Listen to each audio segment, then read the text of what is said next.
essential points that you believe are important to align before suggesting a shidduch? And in that question, how important is personality? Start, Lisa? I think standing is better just so that everyone could hear you. Okay.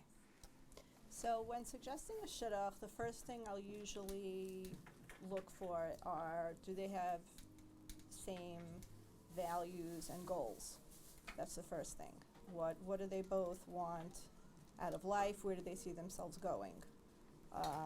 Which kind of ties in with hashkafa. And then I'm also going to look at family background. Those are usually the first three things. Then after that we'll go, you want to do the personality thing. It's not always so simple. Obviously you don't just match up loud, quiet. What I try to do is I see who do I think will be a good balance off each other, who will bring out the best side of each other. And sometimes it's really interesting to see how you could be so right, and more often than not you could be really, really wrong. But that's why I feel also, just to digress for 5 seconds, how important it is for me personally. I know that there are many shadchanim, successful shadchanim, that do read shidduchim without ever having met the person. I feel, even though it's more time, costs me more time, and it's difficult for the single to get their way over to me, it always makes a lot more sense to meet in person. And if that's impossible for whatever reason, minimally have a 10-minute phone conversation. That's just how I feel like in terms of effectiveness. Okay. Anyone like to add? I'll just add to that. I agree with everything Lisa said, of course.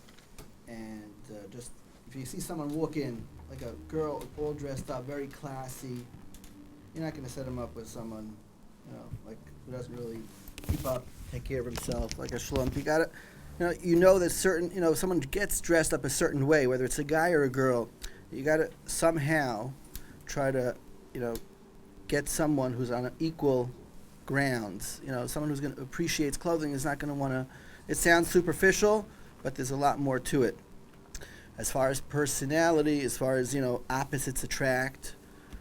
I once read a shidduch in a hotel, and they went out in this room off the side, and they it was supposed to be an hour and a half date. So I came up ready to tell them it's time to go, but they were laughing, having such a good time.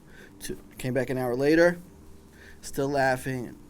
An hour later, it's time for mincha. So I said, okay, time to go.